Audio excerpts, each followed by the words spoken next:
Out of all the characters in the Konkret comics universe they decided to make a movie about, they made one about Odina. Sad. Just sad. Now available in paperback and e-readers, Isis, Amari's Revenge. The goddess next door is confronted by a Nubian queen out for revenge at the Metropolitan Museum of Art in this inaugural Isis series adventure. Get your copy of Isis, Amari's Revenge in paperback and e-readers at Amazon.com and online booksellers everywhere.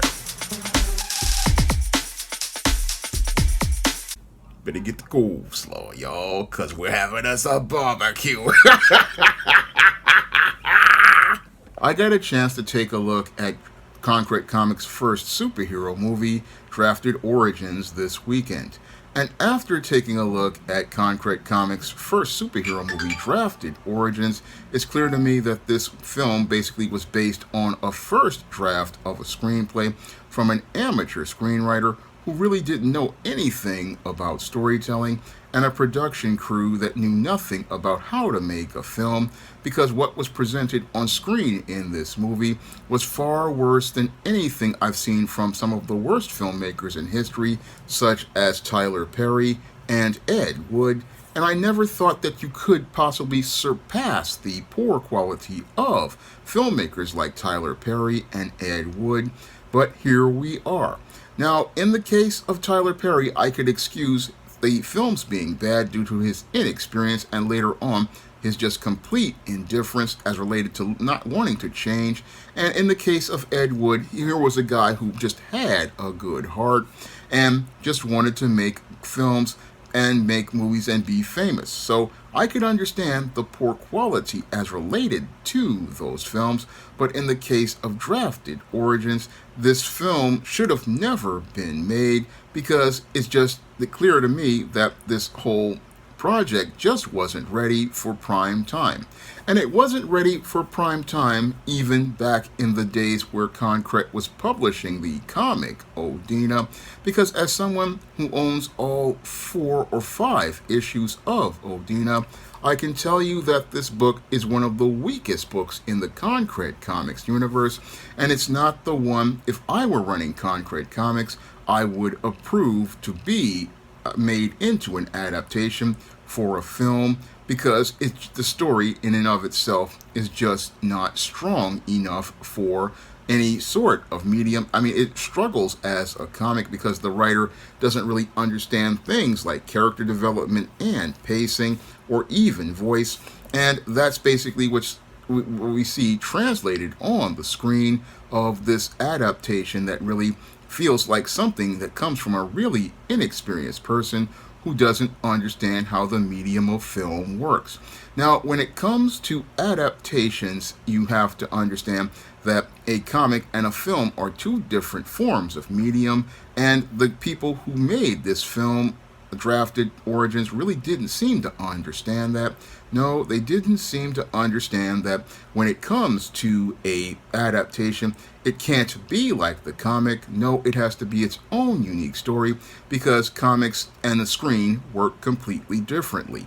Now, as a screenwriter who has years of experience, I understand that yes, I can write something like a comic, and those are static images that move from panel to panel. However, when you're writing a screenplay, it's supposed to be in constant action, and as it is in constant action, we have to follow a lead character, and we have to follow that lead character, and then we have to answer 3 critical questions. Who is the main character? What do they want? And the third question is the most important: why should we care? And as I was watching Drafted Origins, I didn't see those 3 questions asked with the opening sequence. No, we get the opening sequence of a little girl and her mother that really made no logical sense, where the mother asks the little girl, where is her toy? And the toy is under a sofa. And as they open up with that sequence, what happens is we have the mother struggling to lift a sofa, which is absolutely ridiculous when most sofas today basically are extremely light. But this was supposed to be similar to what they put in the Christopher Reeve Superman movie, where they showed the character of Kal-El lifting the truck, but it just doesn't work because we all know that today's sofas are basically just basic wood and cloth and cardboard, and they're just easy to lift. So watching that mother struggle with that sofa, it just made me shake my head because it just showed how the people here really do not know how to put together a sequence that is even credible. What's sad here is that the people who made this film, Drafted Origins, they're trying to be serious with this film. I mean, it's not like the guys over at AC Comics, Bill Black, when he makes his films like Night Vale and Stormy, I think her name is Stormy Tempest, yeah, he wants to do is make it kitschy and cheesy. So I understand that, yeah, he wants to put a little bit of kitschiness and cheesiness as related to things, but even then, his production standards were far higher than what I saw in Drafted Origins, where I basically saw a lot of really terrible acting, like that sequence I just discussed, and also saw some of the worst special effects I've ever seen in my life. I mean, basically, they went out here and got the Staples stock package of special effects, and as they got the stock package of special effects, they want us to believe that these visual effects are the one that would be compelling, but they're not compelling at all. No, they basically make a very bad film look even worse. And the sad part is that you got guys at Konkret Comics, you really can't talk to them or reason with them, because this is what led to me having a falling out with them after I made some criticisms of their more recent comics like Luna and Primate, and after hearing those criticisms, they got upset, and as they got upset, basically, everything between myself and Konkret Comics fell apart, and sadly, they don't see how their inability to listen to people basically is going to do more damage to their business than those two comics did as related to their lack of quality. Now, with this whole adaptation of this Drafted Origins, Konkret really doesn't see how this whole movie is not really what you want to do. No, when you're out here and you're just building your brand, you want to do things that leave a strong first impression on your customers. And the thing you want to do to leave a strong first impression on your customers is make sure that the products that come out as related to your publications are strong, one. Two, you want to make sure that any sort of adaptations that are produced are of high quality, because what you want to do is leave a strong first impression on the customer and leave an impression that these products are of one, high quality, because that gives people confidence in the company, and two, makes people believe that the leadership of that company is competent and capable of taking care of business. And when I look at this decision to go out and sign with this production company to make this Drafted Origins movie, I don't really see good leadership here. I don't see good leadership here because this whole production is not really something that any good business person wants to do when they're looking to build their brand.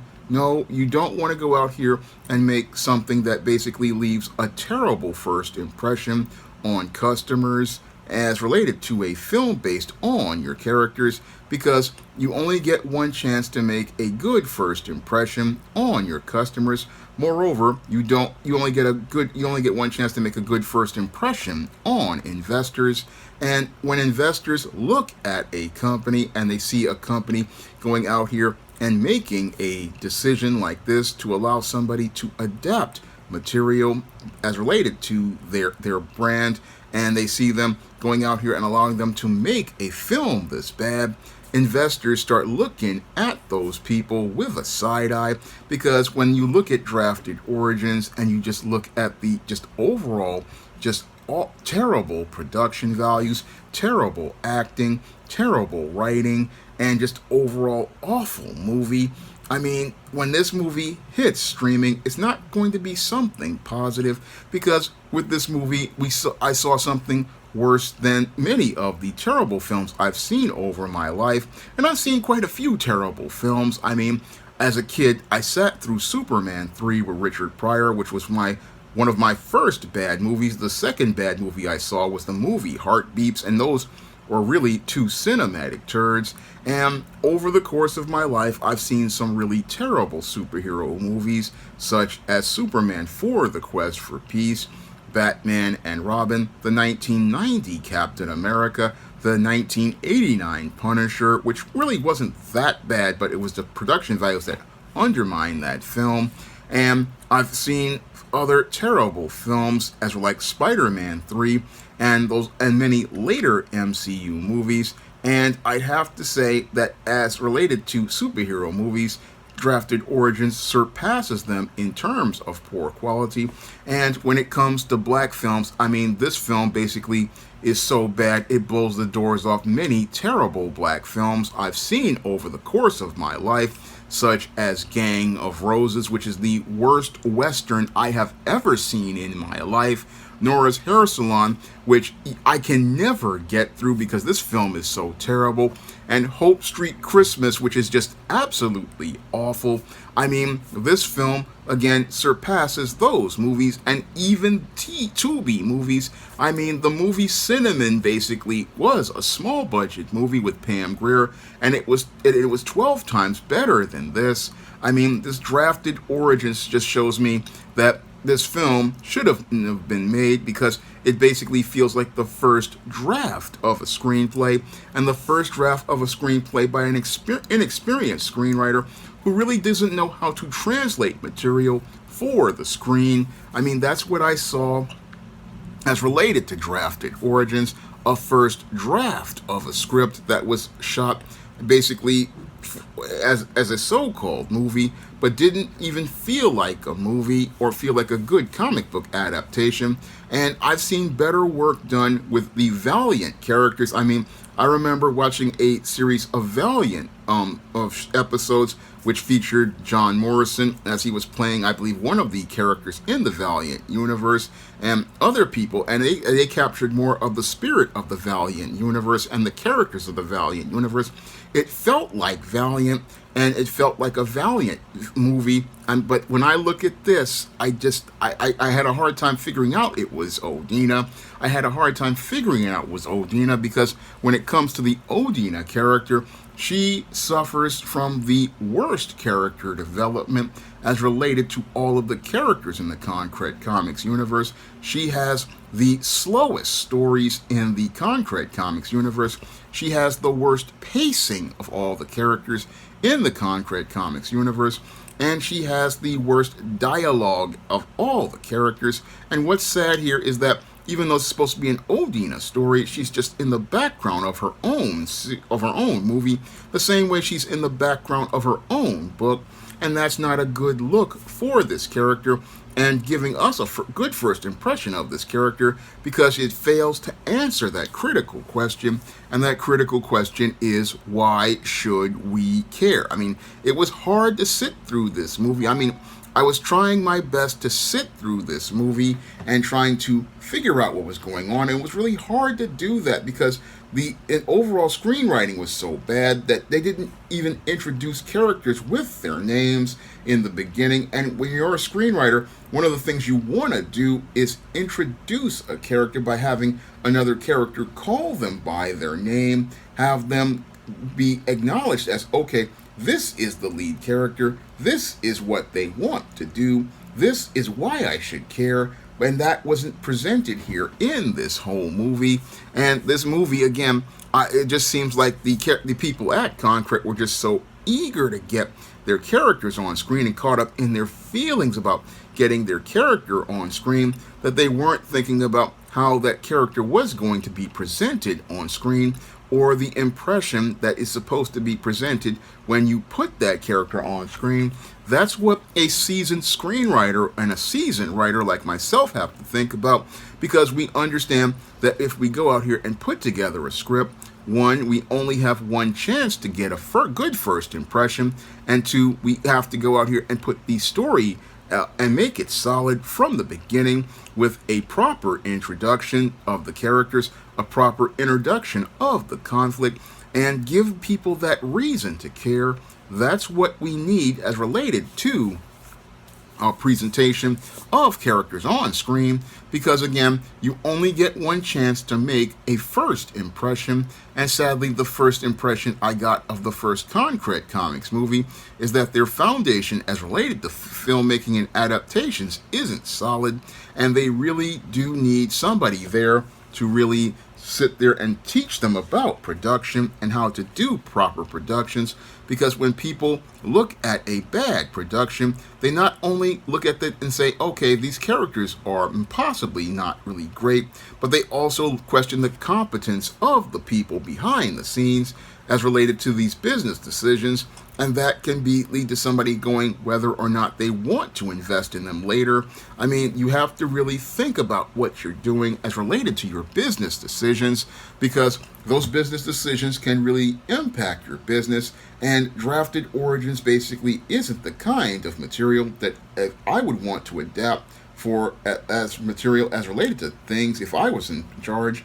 I mean, if with my SJS Direct characters, I would rather not do an adaptation than do a bad adaptation, because a bad adaptation, again, basically messes up things long term for you, because again, you only get one shot at a good first impression. You only get one shot at a good adaptation, and you want to make sure that that adaptation of your characters brings them to life, captures the spirit of those characters, and you want to make sure that the world you're building is solid. And again, that was another issue I had. They look like they want to try to build a Konkret Comics universe similar to the Marvel Cinematic Universe, but there's not enough structure with this character of Odina to lay that foundation the way it was with Marvel's Iron Man, who was a solid character, who was one of the core Avengers. No, with this character, there's just not enough there, and not enough substance there to really lay a hard foundation for anything at all. I mean, if you wanted to do an adaptation out of all the characters in Konkret, they should have done Acolyte, who was the strongest character story-wise as related to the Konkret Comics universe. That's the character they should have had as their flagship character and their guide. And then if they wanted to do a heroine, Candake was way better as a character. She has a mission and a direction. And what's really interesting is that Candake and Odina are written by the same writer, but the whole thing is Candake is a far better character.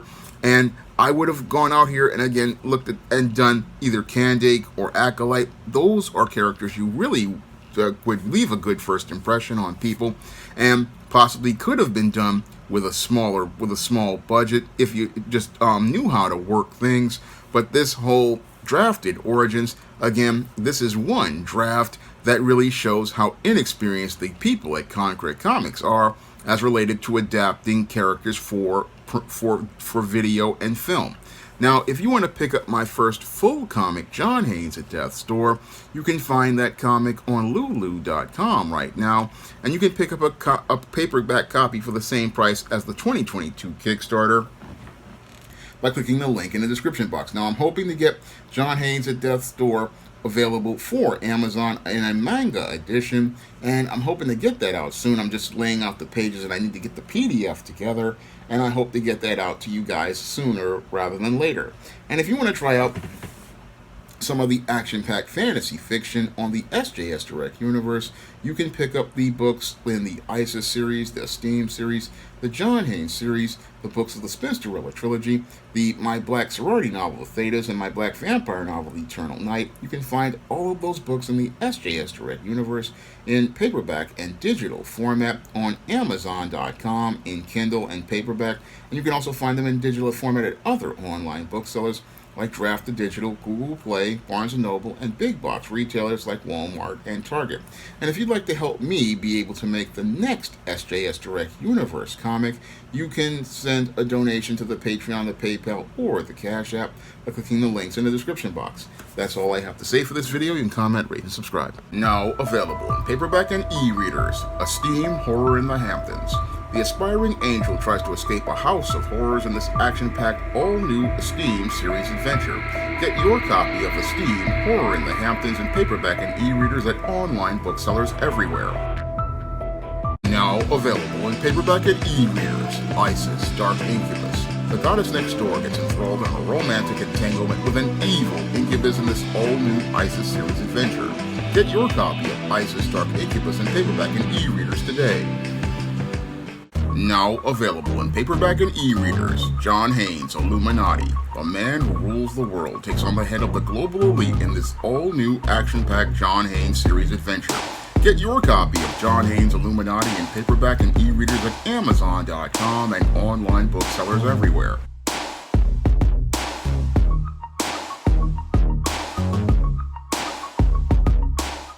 Support Black-owned and Black-operated digital broadcast media. www.niceradionetwork.com. Nice Radio Network, broadcasting 24 hours a day, 7 days a week.